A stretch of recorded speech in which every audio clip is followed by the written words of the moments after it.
नंदुरबार जिल्हा गांजामुक्त करा अन्यथा तीव्र आंदोलन कॉम्रेड शीतल गावित। नंदुरबार दिनांक 13 मार्च रोजी नंदुरबार येथील दुधाळे शिवार येथे सत्यशोधक महिला सभेच्या वतीने भव्य महिला मेळावा उत्साहात पार पडला। या मेळाव्यात जिल्हा अध्यक्ष कॉम्रेड शीतल गावित यांनी प्रशासनाला कडक इशारा देत नंदुरबार जिल्हा तात्काळ गांजामुक्त करण्याची मागणी केली, अन्यथा आदिवासी महिलांना सोबत घेऊन तीव्र आंदोलन छेडण्यात येईल असे त्यांनी स्पष्ट केले।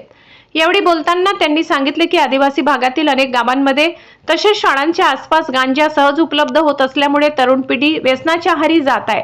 त्यामुळे शिक्षण अर्धवट सोडणे, अल्पवयीन प्रेम प्रकरणे व कमी वयात विवाह होण्याचे प्रकार वाढत आहेत।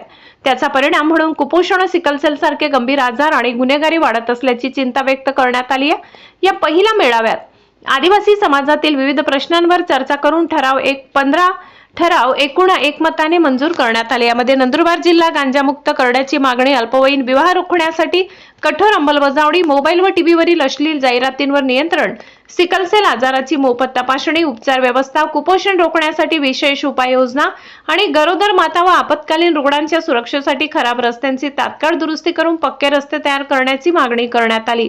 आदिवासी महिलांना कसत असलेल्या जमिनीचा सातबारा उतारा देणे, वनहक्क कायद्याची प्रभावी अंमलबजावणी करणे, आदिवासी समाजासाठी स्वतंत्र आदिवासी कोड तयार करणे, आदिवासी मुलींच्या शिक्षणासाठी शाळा, वसतिगृहे व शिष्यवृत्ती वाढविणे, दुर्गम भागात आरोग्य सुविधा उपलब्ध करणे, जंगल उत्पादनांना योग्य दर देणे, शेतीमालाला हमीभाव देणे, कामगार महिलांचे हक्क सुरक्षित ठेवणे।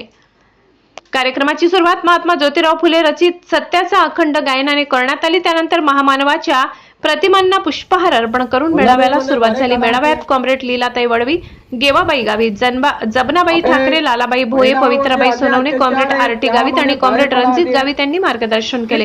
कार्यक्रमाचे सूत्रसंचालन मनोहर वडवी यांनी तर प्रास्ताविक विक्रम गावित यांनी मांडले। कार्यक्रम यशस्वी करण्यासाठी मंगल वडवी, बाबूराव ठाकरे, तोलुबाई गावित आणि अरुणाबाई गावित यांनी विशेष परिश्रम घेतले।